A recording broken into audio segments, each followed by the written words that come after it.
안녕하세요, 여러분. 오늘은 여러분들이 매우 좋아할 거고 많은 사람들이 아는 프랑스 인상주의 회화의 선구자라고도 꼽히고 또 모더니즘 회화의 시작이라고도 평가받는 에두아르 마네의 미술에 대해서 좀 공부를 할 건데, 예고한 것처럼 마네 자신의 작품에 그냥 집중하는 게 아니라, 그러니까 미술사의 그런 서술에 중심을 두지 않고 우리는 오히려 마네 회화를 철학의 영역에서 다룬 푸코의 강연을 가지고 이 수업을 좀 진행을 해보려고 해요. 푸코가 미셸 푸코가 1970년대에 에두아르 마네의 회화에 대해서 굉장히 관심을 많이 갖고 있었고, 또 실제로 푸코 자신은 이 미술가들이 다룬 그런 인식론, 그러니까 우리식으로 얘기하면 그게 인식론인데 예술가들이 꼭 그거를 인식론으로 다룬 건 아닌, 예를 들면 그 초현실주의의 중요한 작가로 꼽히는 르네 마그리트의 이것은 파이프가 아니다라는 그림 하나를 가지고 언어와 형상이 어떤 방식으로 길항한다고 하는데, 그러니까 관계도 있으면서 또 서로가 서로를 밀어내는 이런 식의 문화적 어떤 인식론이 어떻게 전개됐는지를 다룬 게 푸코의 이것은 파이프가 아니다라는 책이고요. 또 푸코의 가장 유명한 책이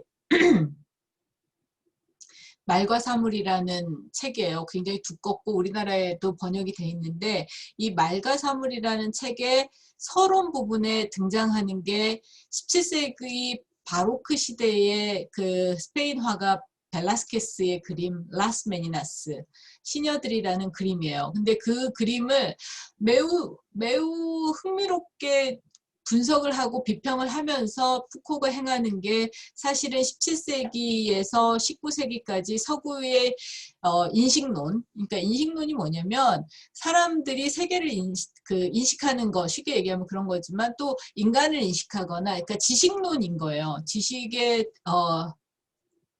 대한 이론, 지식을 가리키는 이론이나 지식이 담겨져 있는 이론이 아니라 지식이 무엇인가, 인간의 사고는 무엇인가, 인간이 어떤 것은 지식으로 구축하고 어떤 것들은 논리화했는가, 이런 것들에 대한 학문이 인식론인데, 그 인식론에 대해서 푸코의 학술적 업적은 그 인식론 자체가 원래부터 있거나 뭐 이렇게 전승돼 있던 걸 받아들이는 게 아니라, 그런 인식론은 어떻게 각 시대와 역사와 사회적 조건 속에서 만들어졌는가를 탐구를 한 거예요. 그 탐구에 되게 뛰어난 성과가 말과 사물이라는 책인데, 그러니까 말과 사물 그러면 여러분이 이미 알겠지만, 말이라는 건 우리가 사물에 대해서 이름 붙이는 것이거나 설명하는 것들이잖아요. 그런 의미에서 말이 상징하는 인식, 논리가 있고, 사물은 실제 그 자체인 거죠. 자, 근데 우리는 오늘 그렇게 푸코의 철학을 공부하려고 하는 건 아니고, 푸코가 그런 굉장히 어렵고 복잡하고 또 비판적인 철학을 전개하는데, 흥미롭게도 푸코의 연구 방법론 중에 하나는 이렇게 예술 작품을 분석함으로써 예술 작품을 통해서 자신의 철학적인 논리와 주장을 전개하는 특징들이 있어요. 그리고 그것이 푸코나 또 그러니까 1960년대 후반부터 80년대까지 전 세계 학계를 주름잡았던 후기구조주의 이론가들, 뭐 푸코, 롤랑 바르트, 데리다, 자크 데리다, 이런 사람들이 대표하는 그런 학문적 방향성에서 봤을 때는 철학의 진리론만을 막 설파하는 게 아니라 예술 작품에 대한 분석을 통해서 오히려 굉장히 구체적이면서도 담론적으로 되게 풍부한 논리를 전개하는 게 바로 이 푸코의 방법론이기도 했고, 데리다도 굉장히 많이 쓴 방법이고, 롤랑 바르트 같은 경우도 그렇게 해서, 예를 들면 사진에 대한 분석이 카메라 루시다죠. 그 유명한 롤랑 바르트의. 자, 근데 이제 그 주변부적인 논의는 이 정도로 하고, 푸코가 그렇게 마그리트를 분석하거나 벨라스케스를 분석하는 것들의 텍스트를 남겼다면, 푸코는 마네의 경우는 굉장히 중요한 예술가로서, 그리고 마네의 회화를 통해서 서구 근대가 어떻게 시작될 수 있었는지, 모더니즘이 어떻게 시작될 수 있었는지를 그 연구하고 굉장히 중요하게 그 다루려고 했는데, 책을 쓰려고 했다고 해요. 남아있는 기록에 의하면 책을 쓰려고 했지만 그 책을 충분히 그 완결하지 못하고, 그리고 원고 자체를 사실은 써놓은 게 있었는데 그거를 파기했다고 해요. 그 푸코 스스로가. 그래서 그 책은 남아있지 않고 원고도 남아있지 않은데, 1970년대에 푸코가 튀니스에 가서, 그러니까 그때 그게 이제 튀니스가 프랑스의 그 식민령인가 그랬을 거예요. 근데 튀니스로 파견을 가서 거기서 강연을 해요. 학생들을 대상으로 강연을 하는데, 그 강연의 한 주제가 이 소위 마네의 회화를 가지고 강연을 한 거죠. 특강을 한 거지, 일종의. 근데 그 특강에 소위 그 참석했던, 소위 그 녹음 파일이 아니지, 녹음 카세트 테이프가 나중에 그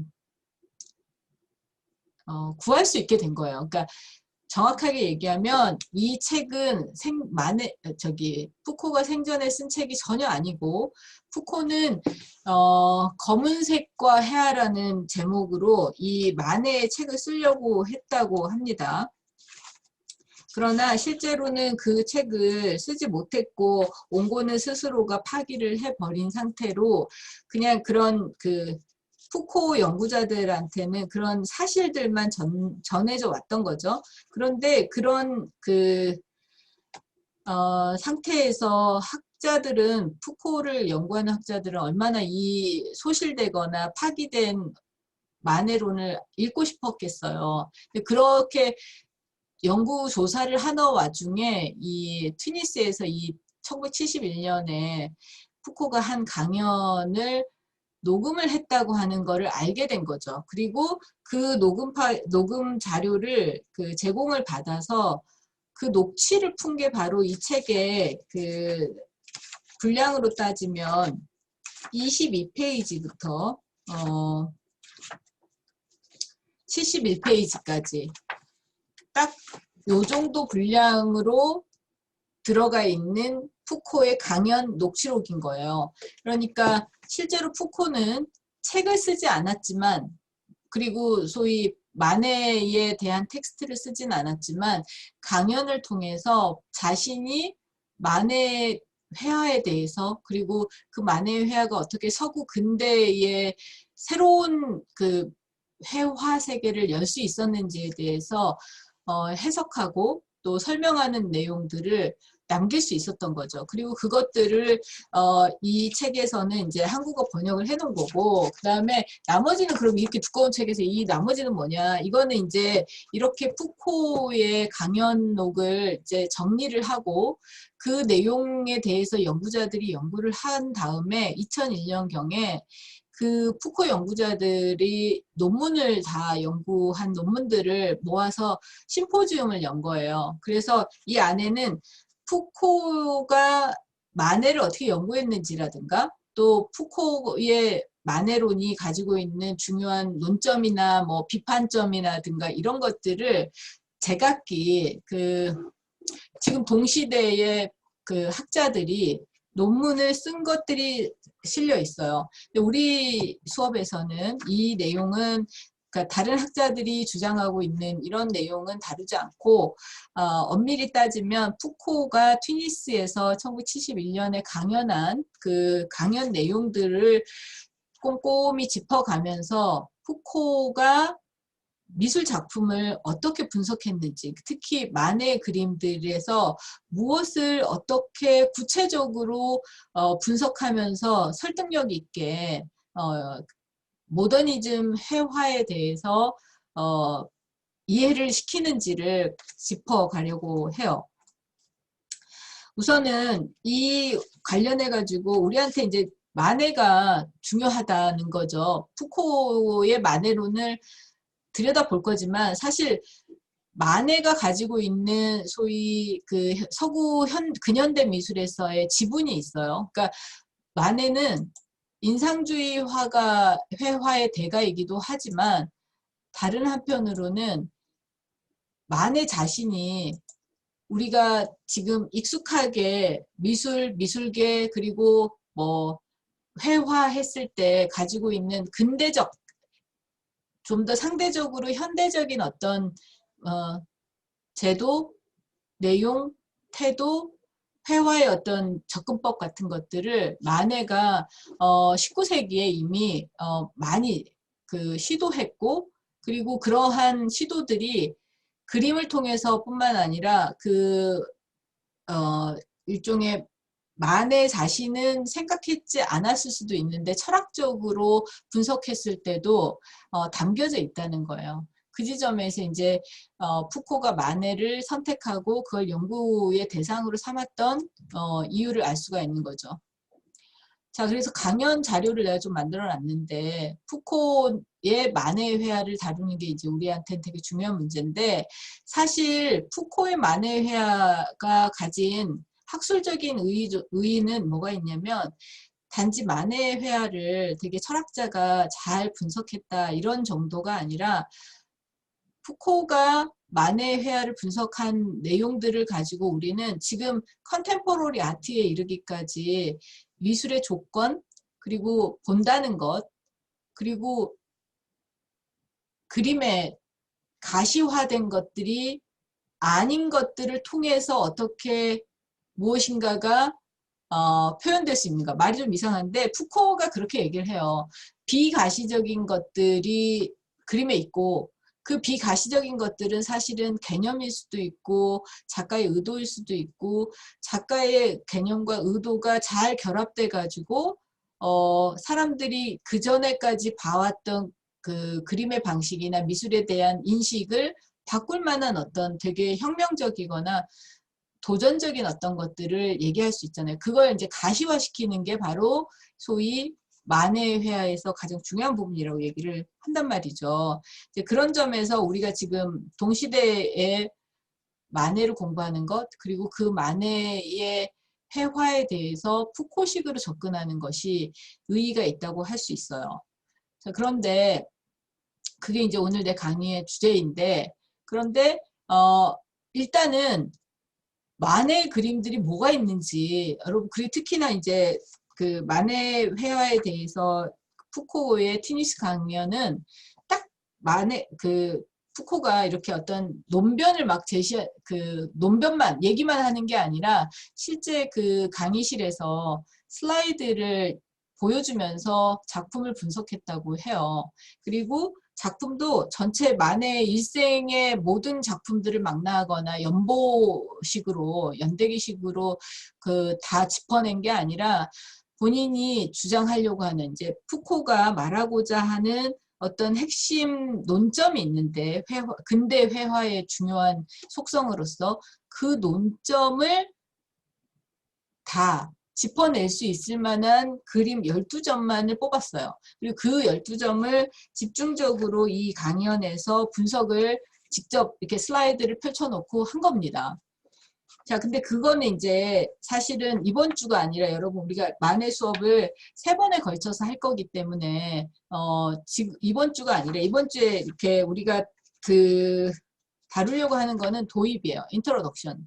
그러니까 우선은 만해가 어떤 그림들을 그렸는지, 그리고 그거 그림들 중에서 푸코가 어떤 그림에 특히 주목을 했고 그것이 문제적 작품인지를 공부하는 걸 해봅시다. 그러기 위해서 내가 되게 이제 괜찮은 소위 그 유튜브 자료를 찾았는데 The Art Assignment라고 하는 소위 그 유튜브 채널에서 이 베르노 마네스 바 에데 폴리베르제르, 그러니까 여러분이 이거를 이제 이렇게 영어 제목으로 보면 좀 낯설 수도 있지만 폴리베르제르의 바라는 그림이 있어요. 만해 그림. 그걸 더 잘 알 수 있는, 더 아는 알게 하는 그런 유튜브 영상이 하나 있어요. 근데 딱 폴리 베르제르의 술집의 그런 그림만 다루지 않고 마네 전반에 대해서, 그리고 또 여러분이 알아두면 되게 그 도움이 되고, 특히 푸코의 텍스트를 읽는 데서 사전 도움이 될 만한 백그라운드 스토리를 좀 이해할 만한, 그리고 마네의 특히 소위 근대성과 사회 비판적인 어떤 그 미술 실천에 대해서 알 수 있는 영상이 이 아트 어사인먼트의 베르노 마네스 바 at the 폴리베르제르 바의 그림을 그린 마네에 대해서 더 잘 알아보는 영상입니다. 그래서 이 부분을 여러분이랑 일단 같이 보고 한 8분 정도 되는데 같이 보면서 내가 여러분 영어로 돼 있기 때문에 필요한 부분에서는 내가 짤막짤막하게 이렇게 번역을 하거나 설명을 하면서 이 푸코의 만화로 들어가기 전에 마네의 작업들에 대해서 좀 더 알아보기로 합시다.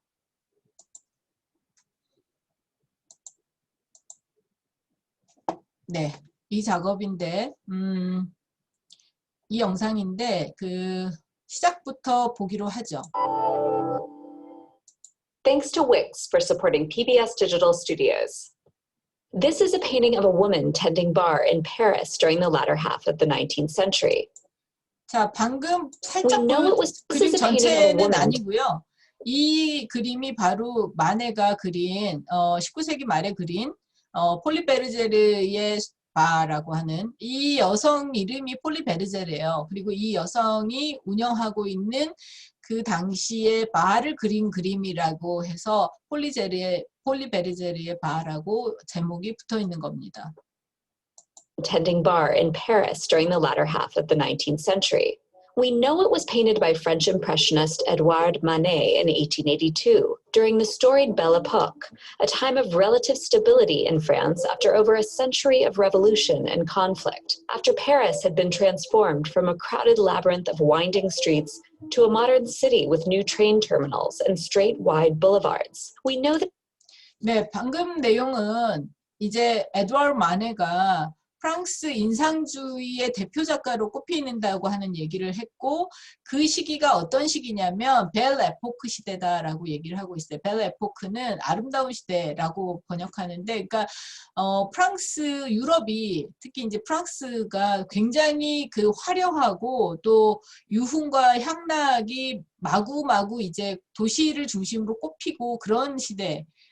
그래서 사람들이 어떤 유흥과 또 오락과 그리고 굉장히 이렇게 화려한 어떤 삶에 대해서 구가하던 시대였어요. 그리고 방금 얘기는 뭐냐면 프랑스의 파리가 그 전까지, 그러니까 19세기 중반 전까지는 막 그 좁은 도로, 골목길과 막 오래된 건물들로 미로 같은 그런 도시 구조였는데 19세기가 되면 근대화가 일어나요. 소위 모더나이제이션이 진행이 되고, 그래서 오스만이라는 시장이 프랑스 파리 도시를 이렇게 블루바드, 대로, 지금 우리가 여러분들이 프랑스 파리에 가면은 그 샹젤리제 거리나 이런 데를 가보게 되면 굉장히 도로 폭이 넓잖아요. 그리고 이렇게 좀 전에 영상에서 봤던 것처럼 굉장히 격자형으로 구획된 이런 식으로 도시 정비가 이루어져요. 자, 무슨 얘기를 하고 싶어서 그러냐면 마네가 속했던 이 시대가 바로 프랑스 사회에서는 근대화가 본격적으로 진행된 시기고 도시화가 이루어졌고, 그 도시에 소위 향락과 유흥과 사치의 문화가 아주 이제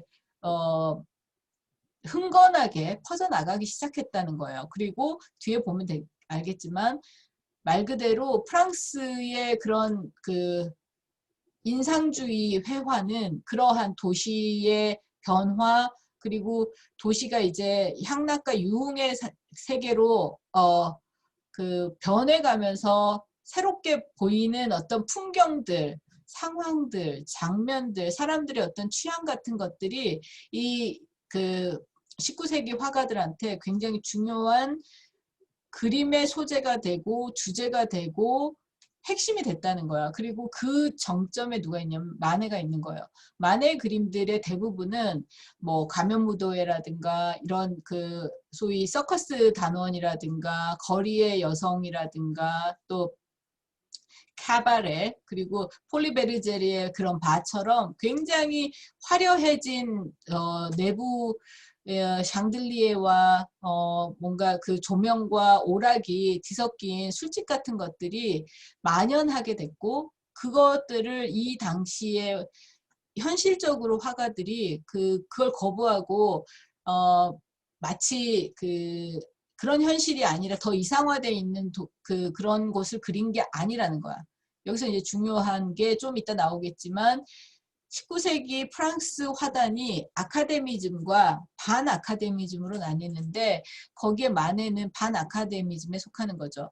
아카데미즘은 말하자면 16세기 이탈리아에서 시작된 미술 교육의 어떤 그 기관으로서의 아카데미가 그 18세기 중후반으로 가면 유럽, 특히 프랑스에서는 교육제도로서 완전하게 자리를 잡고 그 아카데미에서는 소위 아카데미즘이라고 부르는 그러니까 굉장히 정형화되고 관습과 전통을 중시하는 그런 교육체제로서 미술을 다루게 된단 말이에요. 그리고 그런 아카데미즘의 화가들이 당대에는 가장 높게 평가를 받았고 특히 살롱을 통해서 작품들이 전시되고 팔려나갔단 말이지. 그런데 마네나 인상파 화가들은 그러한 살롱에 소위 정형화되고 관습화되어 있는 그림들에 따르지 않으려고 하는 태도들을 갖고 있었고 그렇기 때문에 그 사람들은 뭐 스타일부터 붓터치나 그 캔버스에 뭔가를 묘사하는 방식에서부터 그리고 무엇보다도 소재 그러니까 아카데미즘은 사실은 굉장히 정형화되어 있는 주제들을 그렸어요. 예컨대 역사화들을 대부분 많이 그렸고 그 정물화나 풍경화 같은 경우도 이미 그 기성 그 자신들의 스승들 세대, 교수 세대가 그려왔고 정형화되어 있는 어떤 방식들과 소재들을 답습하면서 자신의 어떤 기능을 연마하는 식으로 아카데미즘이 활성화됐다면 지금 보는 그 만해의 그림 같은 경우 특히 이제 인상파 그리고 인상파보다 조금 더 앞선 크루베, 리얼리즘 크루베가 대표하는 리얼리즘 회화에서부터는 어떠냐면 그런 관학파적인 아카데미에 정형화되어 있는 것들의 반기를 들고 눈에 보이는 현실, 자신들이 살고 있는 굉장히 역동적으로 변하고 있는 현실 사회를 그린다라고 하는 게 중요해졌어요. 그리고 그러한 모티프를 되게 빠른 시간 속에서 그 아주 그 연마된 정형화되어 있는 그림으로 완성시키는 게 아니라 마치 도시가 급변하고 있는 것처럼 찰나에 그래서 인상인 거예요. 여러분 인상파라고 하는 게 그런 데서 나오는 거예요. 그러니까 찰나의 인상을 숨기지 않고 그린다라고 하는 뭐 영혼을 추구하고 그런 게 아니라 인상파 회화는 즉각적이고 찰나적인 어떤 것들을 그림에 바로 그려낸다라고 하는 태도인데 사실 그러니까 당시로서는 어떻게 했어요?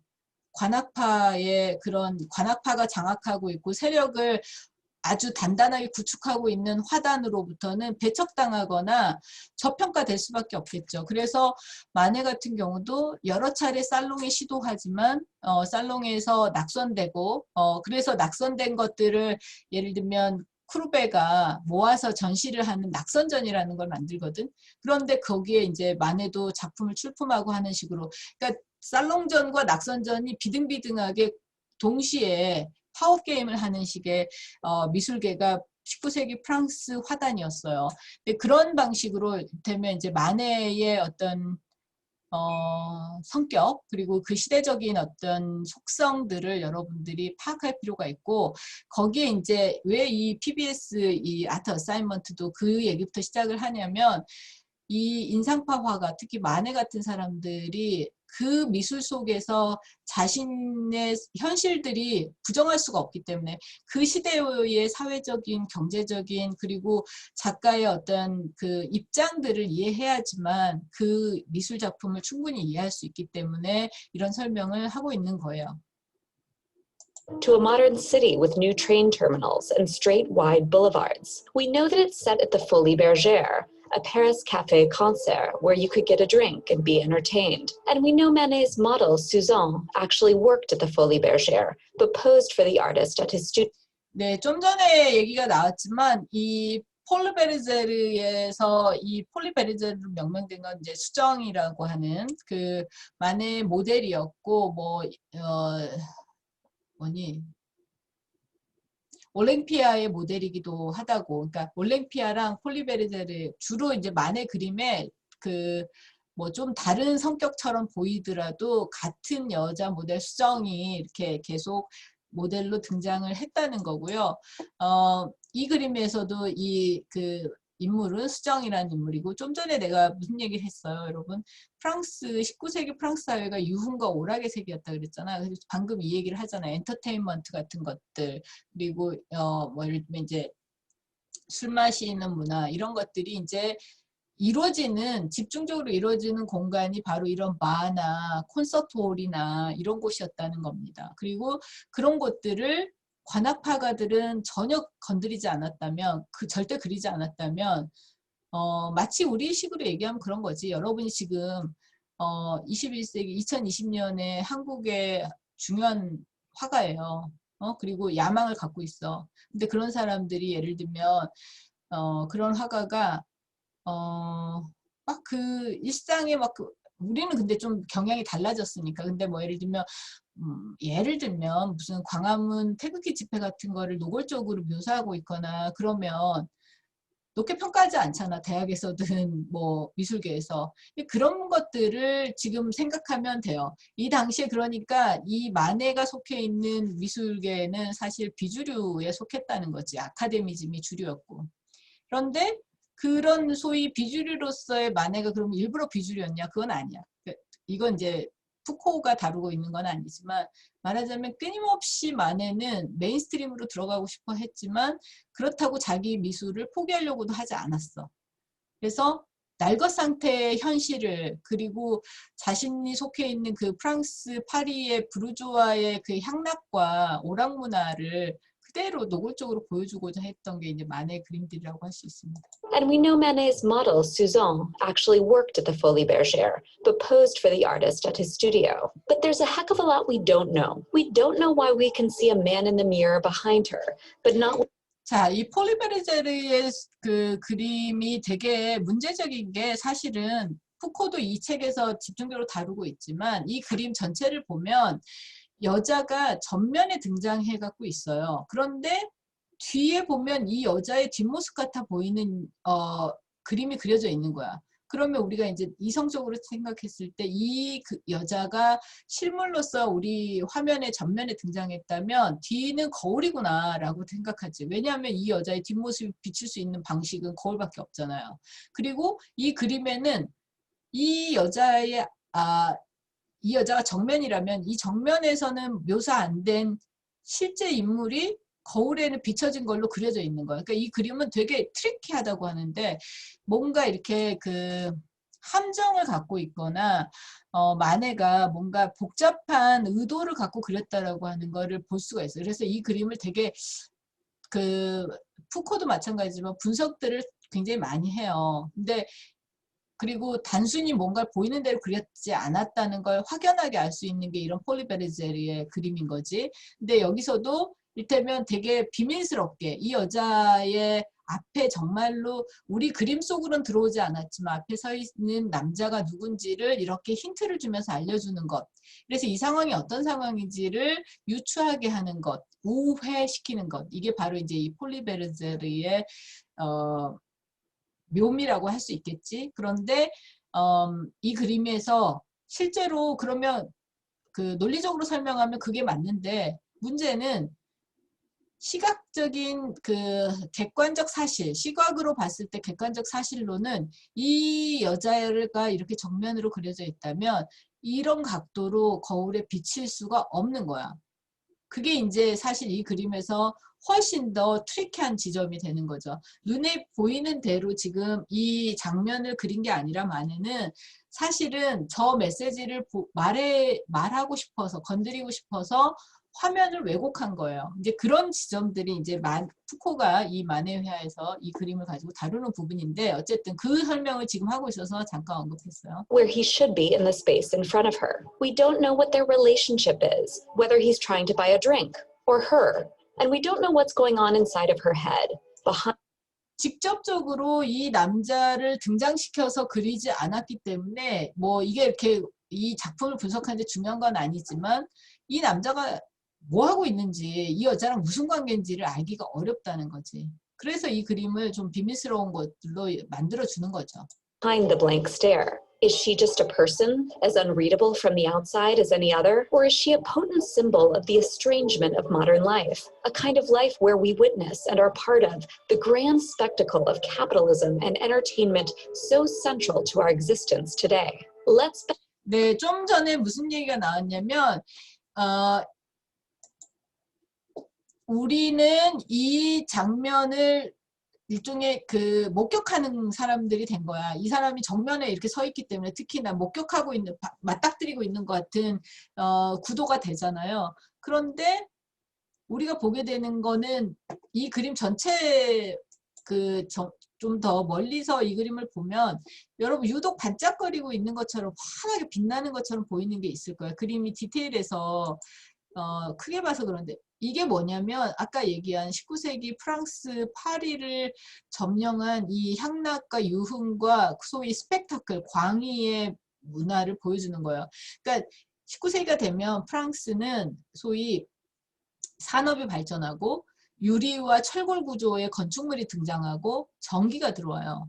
그런 식의 새로운 신문물들이 도시를 완전히 이제 화려하고 사치스럽게 만들기 시작하고, 그런 공간 중에 대표적인 공간이 이런 바란 말이야.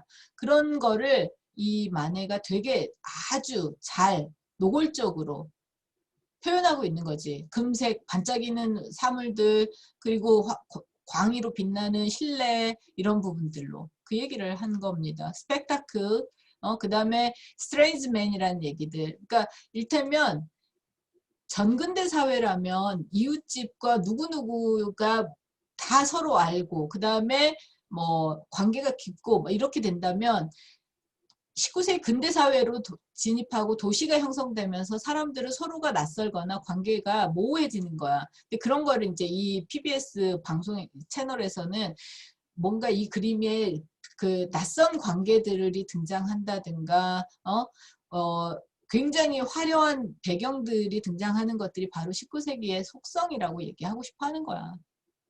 should be in the space in front of her. We don't know what their relationship is, whether he's trying to buy a drink or her, and we don't know what's going on inside of her head, behind the blank stare. Is she just a person, as unreadable from the outside as any other? Or is she a potent symbol of the estrangement of modern life? A kind of life where we witness and are part of the grand spectacle of capitalism and entertainment so central to our existence today. Let's better know a bar at the Folies Bergère. Manet unveiled his painting at the Paris Salon of 1882, among works like Alfred Philippe Brol's depiction of the first official celebration of Bastille Day. It was at the Salon that new, mostly safe academic art was tested out. 지금 보고 있는 게 재밌지만 살롱을 묘사한 그 살롱화입니다. 그러니까 이 당시에 살롱이라는 건 말 그대로 귀족 사회가 지배하고 있을 때 귀족들을 위해서만 귀족의 성 한 곳에 만들어 놓은 그런 소위 분덕한 뭐 보물창고 같은 그런 곳들을 이제 소위 바스티유 혁명이라고 하잖아. 프랑스 1789년 프랑스 대혁명과 더불어서 프랑스가 귀족 사회가 끝나가잖아요. 그리고 부르주아들의 사회로 진입하거든.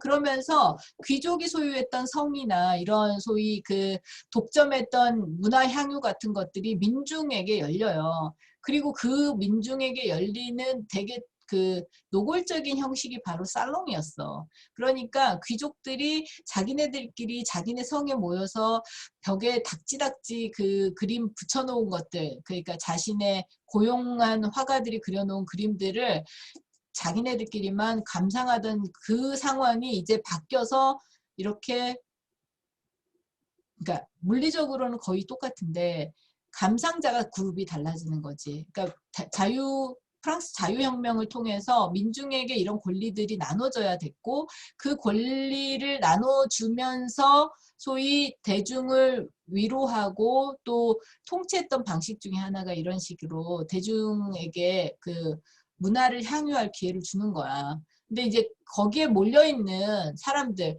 심지어는 귀족과 왕과 그리고 이런 신사와 승려와 어린애들까지 다 몰려서 거의 장터 수준으로 이제 그랬던 게 이 시대가 미술을 소비했던 것 수준을 보여주는 거지. 그러니까 수준이 낮다는 뜻이 아니라 다른 어떤 문화 소위 오락이나 향유가 없고 이렇게 살롱을 통해서 순수 미술이 굉장히 커나가고 또 이 당시 프랑스 사회의 문화에서는 굉장히 핵심적인 제도였다라는 걸 볼 수가 있는 거죠. 다들 근데 굉장히 열광하고 있거나 놀래거나 하는 모습들. 그리고 여기서 주목할 거는 이 그림에서만 이런 식으로 작품이 따닥따닥 붙어 있는 게 아니에요. 애초에 우리가 지금 아는 미술관의 하얀 벽면, 사각형 그 공간 형태, 그리고 작품은 각각의 소위 독립성을 가지고서 아주 멀찌감치 건다라고 하는 것들이 20세기 버전이에요, 여러분. 20세기 이후 모더니즘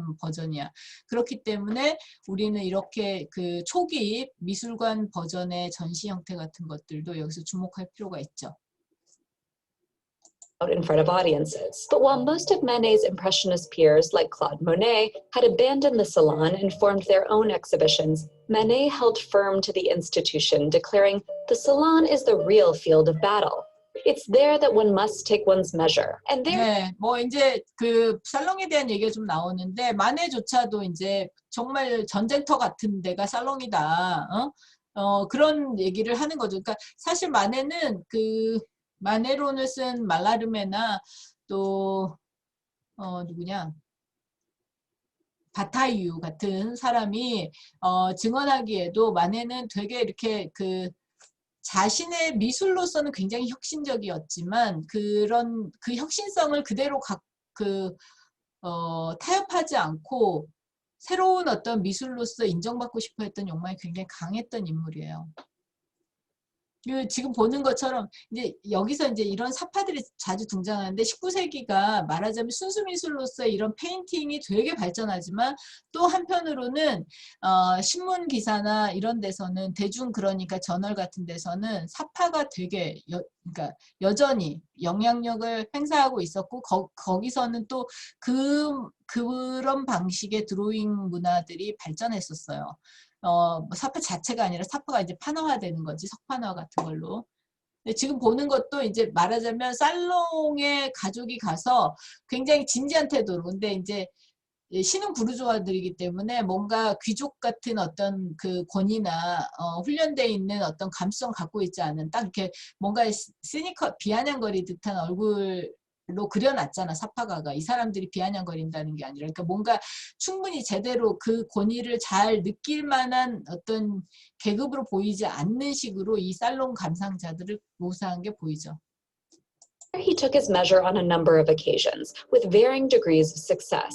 The jury rejected his absinthe drinker in 1859. 지금 보여주는 것들은 이제 쭉 마네의 그림들인데 앱생트라는 술이 있어요. 독주라고 하는데 이 앱생트를 마시는 거리에 어떤 그 일종의 불황아이 같기도 하고 신사 같기도 한 이 남자 그림 1859년에 그린 이 그림은 낙선했다는 거죠. 앞으로 그런 억셉되고 리젝된 것들이 쭉 나옵니다. But it accepted and awarded the Spanish singer in 1861년에 스페인 가수 그림은 살롱에 입선했다는 거예요. 지금 보면 이제 좀 전에 그런 앱센트 그림 같은 게 19세기 바로 현실에 그 한 장면을 그린 거라면 이런 스페니쉬 싱어 같은 그림들은 이제 소재면에서나 이런 게 이국적이기도 하고 또 그 붓터치나 이런 것들을 봤을 때 상대적으로 그 아카데미즘의 어떤 흉내를 내려고 하는 것들이 있었기 때문에 이 작품은 살롱에서 받아들여졌다 이렇게 평가할 수 있는 거죠. 1861. He was again denied in 1863 and instead exhibited his luncheon in the grass at the Salon des Refusés.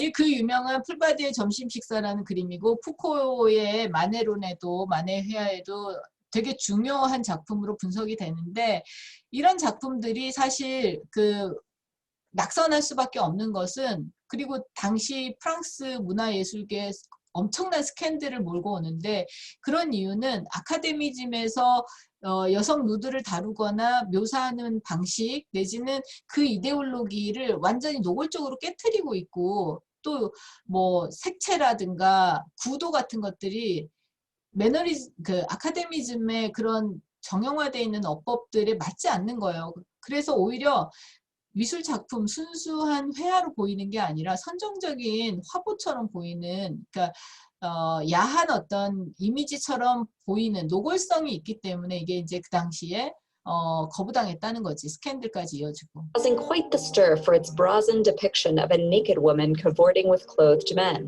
despite its clear reference to a much-loved Renaissance masterpiece. 자, 그런데 지난 강의에서도 내가 이렇게 미술사 내적인 순환에 대한 얘기를 했는데 사실 뭐 동양화도 마찬가지지만 서양 미술에서 특히 페인팅에선 정말 그 이전의 회화의 모티프나 구도나 색채나 아니면 노골적인 그 서사 같은 것들을 그대로 갖고 와서 자기식대로 변주하고 그거를 뭐 그냥 답습하는 게 아니라 변화를 주거나 차용하거나 하는 것들은 계속 미술사 안에서 일어나는 일들이에요. 그걸 아예 개념적으로 한 게 이제 현대미술에서 차용이나 패러디인 것이고 실제 방금 보는 그림처럼 예를 들면 마네가 되게 도발적이고 아방가르드한 혁신적인 그림을 그렸다 하더라도 마네가 그 그림 속의 여인의 모습으로 그리는 그 누드 그림의 포즈나 이런 것들은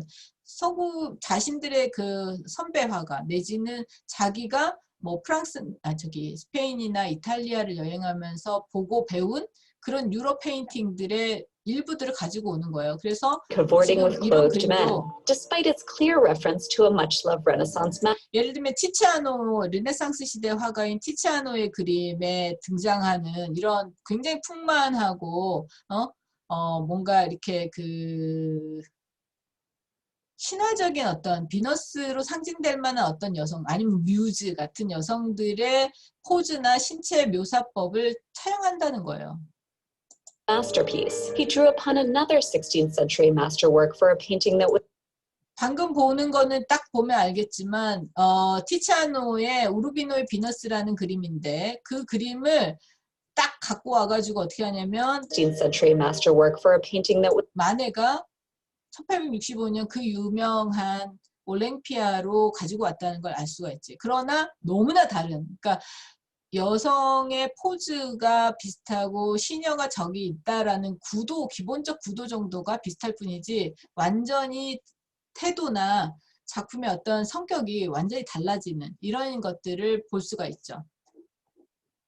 was accepted by the Salon in 1865, but Manet's Olympia was reacted to with hostility and criticism. This was no sensual Venus, they objected, but a common courtesan, depicted flatly and much too plainly, whom one 그러니까 이 작품의 경우는 사실 비너스로 상징될 만한 여성 누드의 서사를 완전히 노골적으로 깨트리는 거예요. 이게 비너스처럼 보이지 않는 거야. 그러니까 비너스라는 미의 여신으로 포장돼 있던 여성 누드의 전통, 그거 특히 그런 것이 이제 살롱을 통해서 유통되고 감상을 했다면 사람들이 이 그림은 그런 소위 이상화되어 있는 여성 신체나 여성의 미 이런 게 아니라 노골적으로 현실에 살덩이로 있을 것 같은 여성을 보여준다는 거지. 그런 의미에서 굉장히 저항을 받았다는 거예요. 그리고 그것이 이제 스캔들이 됐기 때문에 그 당시 프랑스 사회에서 되게 중요하게 그 언론 역할을 했던 각종 그 신문들의 일러스트레이션에선 이 그림을 노골적으로 조롱하는 사파들이 실리기 시작하는 거죠. One writer described like a corpse on the counters at the 그래서 그 morgue. 중에 이제 되게 비난하는 그 언론 기사 중에는 이거는 그 모르그라고 여러분 알죠? 그 밀랍 인형들 있잖아요. 그리고 시체 보관소. 모르그는 시체 보관소인데 그런 이 당시에 그러니까 19세기에는 되게 이상한 문화였다고도 할 수 있지만 우리 시기의 시선으로 보면 시체들을 전시해 놓고 그걸 관람하는 게 문화였어요. 일종의 테마파크를 가듯이.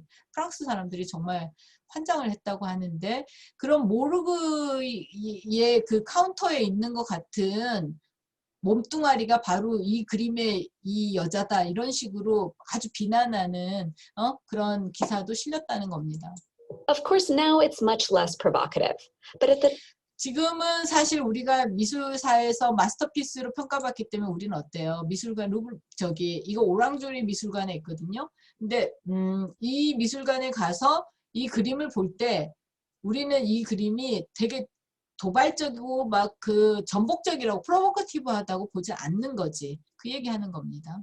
Of course, now it's much less provocative, but at the time, Manet prided himself not on making type. 이 그림 에드와르 마네 1873년 그 오페라 오페라 홀에서 이 뭐지 그 마스크를 쓴 아니 마스크를 가면을 쓴 무리들을 그린 그림인데 푸코가 이 그림을 분석을 해요. 굉장히 이상한 그림이야. 그래서 푸코의 그 마네론에 정말 흥미로운 분석이 이 그림에 되게 많이 담겨 있어. 그건 이제 다음 강연에서 여러분한테 다루겠지만 이 그림에서 또 우리가 보게 되는 거는 앞에 얘기로 가면 이 19세기 프랑스 부르주아 사회의 향락 문화 그리고 이런 대중 오락 문화 같은 것들이죠. 그러니까 오페라를 관람한 사람들이 그 오페라 볼이라고 하잖아.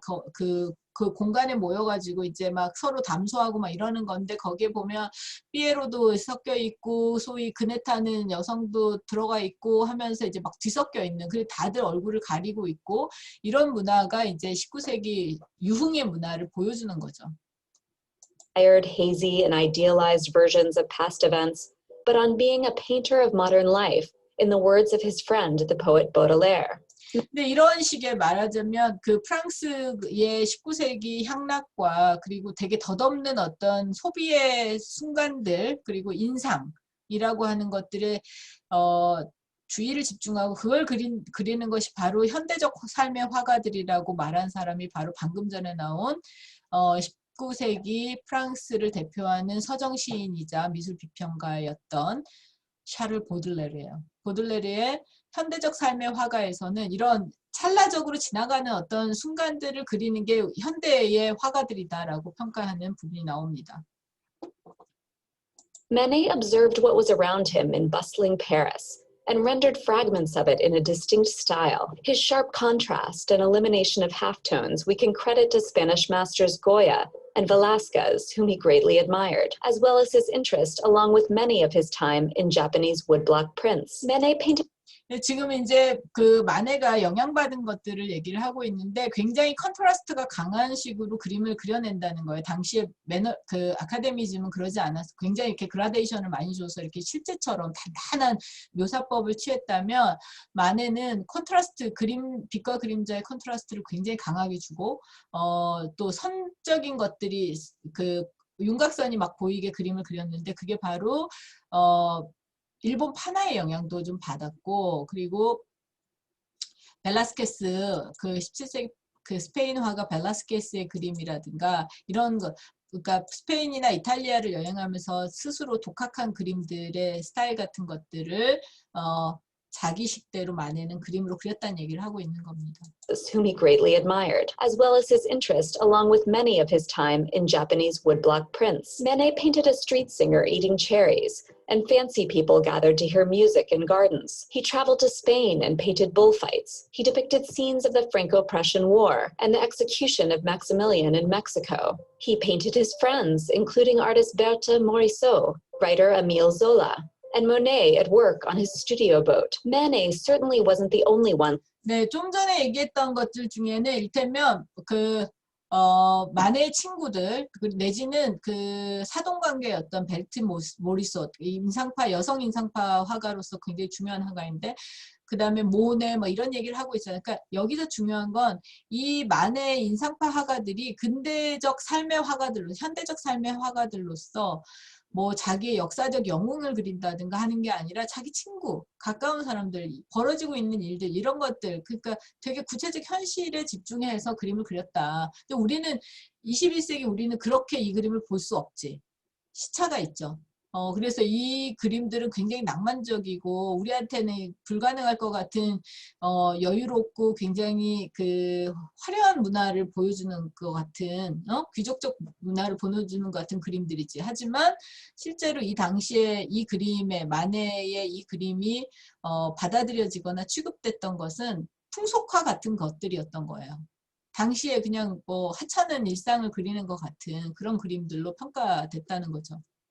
Looking at modern life with fresh eyes, in ways that many considered slapdash and unfinished, but he was fixated less on the scenery and more on the people that populated it. Poet Stéphane Mallarmé understood this focus as paralleling the post-revolutionary shift in their country, accounting for the, quote, participation of a hitherto ignored people in the political life of France. 네, 좀 전에 나온 그림 초상의 주인공이 누구냐면 말라르메예요. 스테반 말라르메. 이 프랑스의 근현대 시인 중에 가장 중요한 인물로 꼽히고 현대적 시들을 썼죠. 그러니까 메시지를 전달하는 시가 아닌 시들. 근데 이 스테판 말라르메가 당시에 동시대 예술가로서 마네를 굉장히 높게 샀고 말라르메가 쓴 그 마네론이 마네 이해에는 굉장히 중요한 논문입니다. 근데 이제 스테판 말라르메 자기 지인으로서 그려낸 거고 그 말라르메가 이 당시에 프랑스의 속성, 사람들의 속성을 어떻게 설명하냐면 이 프랑스의 정치적 삶, 그러니까 프랑스 사람들의 정치적 어떤 그 의식 같은 것들이 되게 중요했다는 거예요. 도시의 어떤 풍경들로서. 그래서 말하자면 이런 그 대규모 퍼레이드, 광장의 것들, 사람들이 막 대중들이 모이는 어떤 풍경 이런 것들이 그 인상파 화가들한테서 굉장히 많이 소재화됐다 얘기를 할 수 있습니다. Political life of France. This participation of the non-elite was also very much. 자, 방금 얘기했던 거, 그러니까 참여가 되게 중요해졌는데 정치적 개입들, 정치적인 발언들이 중요해졌는데 그 발언들의 주체들이 누구냐면 non-엘리트, 엘리트가 아닌 사람들이었다는 거예요. 그래서 만의 그림 속에서도 보면 술집 여급이라든가 뭐 서커스 타는 여성 뭐 정체를 알 수 없고 되게 이렇게 이상하게 그려지는 부르주아들 이런 식으로 등장한다는 거지. Social, and the Folies Bergère was just one of a plethora of venues where the social classes of Paris would mix and enjoy its copious new forms of entertainment. Mallarmé put it this way: today the multitude demands to see with its own eyes. And if our latter-day art is less glorious, intense, and rich, it's not without the compensation of truth, simplicity, and childlike charm. And so by the time we arrive at a bar at the Folies Bergère, Manet's last major painting before passing away at age 51 from complications due to syphilis, we have a better sense of the barmaid before us as a player, among many, in the circus of modern Parisian life. The Folies Bergère and other places like it were lit with the harsh and bright white light of newly electrified Paris. For 2 francs, you could enter and enjoy a popular singer, dancer, or trapeze act, so hilariously indicated by these dangling legs. You could also buy beer and champagne. 바로 좀 전에 이제 이 부분을 강연자가 짚었는데 이 얘기가 되게 이제 중요한 얘기예요. 사실은 앞에 내가 말 안 하고 넘어가는 어떤 것들이 푸코가 이 그림들 속에서 분석하고 있는 요소들을 갖고 있는 그림들이에요. 그래서 이 부분은 다음 강연에서 정확하게 더 설명을 할 거고 이런 부분들, 그러니까 되게 사실 여러분들이 얼마나 그 만의 그림을 주목해서 봤는지 모르지만 일반인들이 대부분 우리가 만의 그림을 전체를 이렇게 딱 볼 때 눈에 띄지 않을 만한 어떤 곳에 되게 트리키하게 뭔가를 집어넣거나 뭔가를 구사한 게 바로 만의 그림의 특징 중에 하나예요. 근데 이런 것들, 그러니까 굉장히 기괴하게 잘려 있는 다리 같은 것들이 분명히 의미가 있다는 게 이제 푸코가 만해를 분석하는 중요한 내용 중에 하나예요. Dangling legs. You could also buy beer and champagne and meet prostitutes, as many have assumed are subject to be. She is presented to us frontally, arranged just so, along with an assortment of refreshments available for sale, her waistline expertly mimicking the fluted bowl of oranges. The bar is decorated.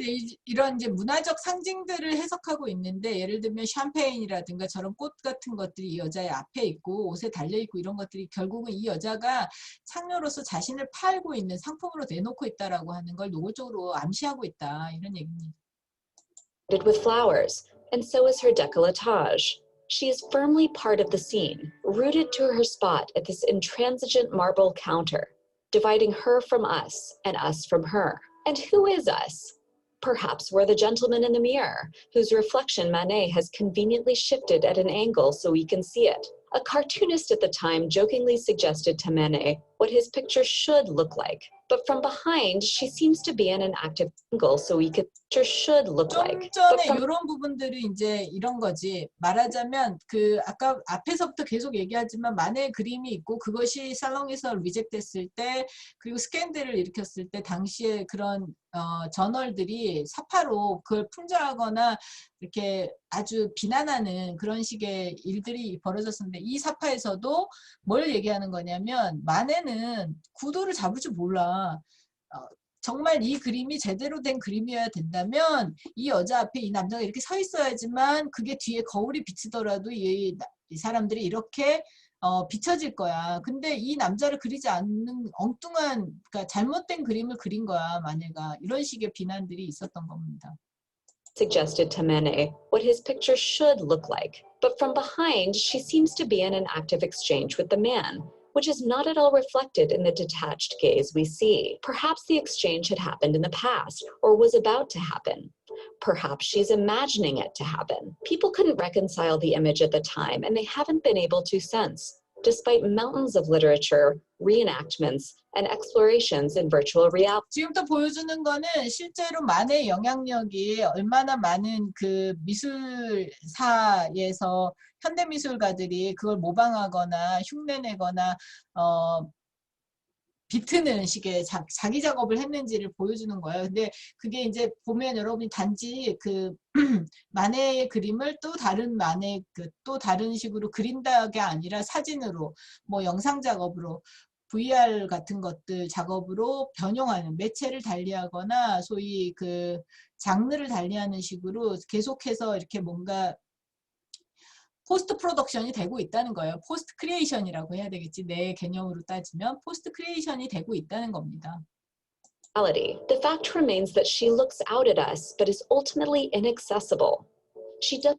지금 얘기하는 거는 우리를 쳐다보는 것 같지만 우리가 궁극적으로 이 사람한테 접근할 수가 없다는 거예요. 그거에 뭐 시각적으로는 아까 봤지만 대리석 바가 여기 앞에 딱 걸치고 있어요. 그래서 르네상스 시대 모나리자의 그림에도 그런 게 등장하는데 사람 인물 초상을 그리는데 그 초상이 팔이 예를 들면 의자나 탁자에 대고 있을 때는 심리적으로 사람들은 감상자는 그 그림에 진입하기가 어려워. 그거를 바깥에서 감상자가 이렇게 감상하는 용도로 만드는 게 바로 장치가 그런 식의 자세거든. 근데 여기서 이제 만에는 그걸 폴리베르제리의 술집에 이 대리석 그 바에 그러니까 테이블로 차단을 했다라는 거죠. Doesn't quite meet our eyes, and her thoughts we can't pretend to know. More than many artists of the time, Manet set his focus on women. On rare occasions, they interact intently with others, but for the most part, they look out. We've caught them in moments of reverie, without strong or decodable emotion. It was the birth of the blasé attitude, what Georg Simmel described in 1903 as an indifference toward the distinctions between things, a psychic mood that is the correct subjective reflection of a complete money economy. The Café Concert embodied, for many upper-class Parisians, the vulgarity and immorality of modern life, and the loss inherent in the shift from the home as the center of social life to the café. As Alfred Delvaux described it in a Paris guide, to live at home, to think at home, to eat and drink at home, we find this boring and inconvenient. We need publicity, daylight, the street, the cabaret, the café, the restaurant. 뒷부분 여기 부분은 되게 지금 보면 우리한테는 씁쓸한 부분이 있어요. 그러니까 그 집안의 가족들과 같이 있는 삶이 얼마나 지루하니. 근데 이 인상파 화가들은 그래서 밖으로 나가서 일광과 데일라이트과 그리고 이런 식의 그 소위 레저베이션, 오락과 이런 것들을 향유하려고 했고, 그것들이 되게 화려하게 그림 속에 등장하는 게 바로 이 19세기 모더니즘 회화야, 이런 얘기를 하고 있는데 우리는 반대가 되고 있는 상황이지. 집 안에 갇혀야 되고 가족들하고만 지내야 되는 어떤 상황들을 얘기할 수 있죠. 자, 뒷부분은 그런저런 설명들과 이 우리 시대의 소위 커뮤니케이션에 대한 얘기여서 여기 정도까지 비디오로 보겠습니다. 지금 그 PBS 아트 어사인먼트 영상을 가지고 여러분하고 마네와 그 또 마네의 대표 작품들, 그리고 마네와 회화가 속해 있는 19세기 프랑스 사회, 삶, 문화 이런 것들을 좀 설명을 했는데, 공부를 했는데, 그게 여러분한테는 이제 이 푸코의 마네 회화의 앞부분에서 이제 사전에 여러분이 좀 공부하거나 주목해 보면 좋을 것 같은 내용들이었고, 지금 이제 오늘 해당하는 부분들에 대해서는 얘기를 설명들 꽤 많이 했는데, 이 지금 다음 영상에서는 본론으로 들어가서 푸코가 강연한 내용들로 들어가서 실제로 작품들, 이제 첫 번째 작품부터 보자면 이 튀를리 공원의 음악회라는 그림부터 이제 푸코가 슬라이드를 펼쳐놓고 작품을 분석을 해요. 형식 분석을 하는데 이 내용부터 다룰 거고, 여러분들은 이 책을 꼭 읽어보세요. 읽으면 읽을 때 또 특히 이제 내가 오늘 다룬 거 같이 영상을 이렇게 펼쳐놓고 보듯이 그 하나하나 이렇게 대입을 해가면서 봐도 충분히 푸코가 이렇게 설득력 있게 설명을 하고 있기 때문에 이해가 그렇게 어렵지 않을 거라고, 논점이 어렵긴 하지만 생각을 해요. 그래서 오늘은 마네에 대해서, 그리고 마네와 마네가 속해 있던 시대, 그리고 푸코의 이 마네 회화가 이렇게 우리한테 텍스트로 남을 수 있었던 배경에 대해서 설명을 좀 했습니다. 그럼 다음에는 이제 실제 작품들을 푸코가 분석한 내용들을 따라가면서 공부를 해보기로 합시다. 다음에 봐요.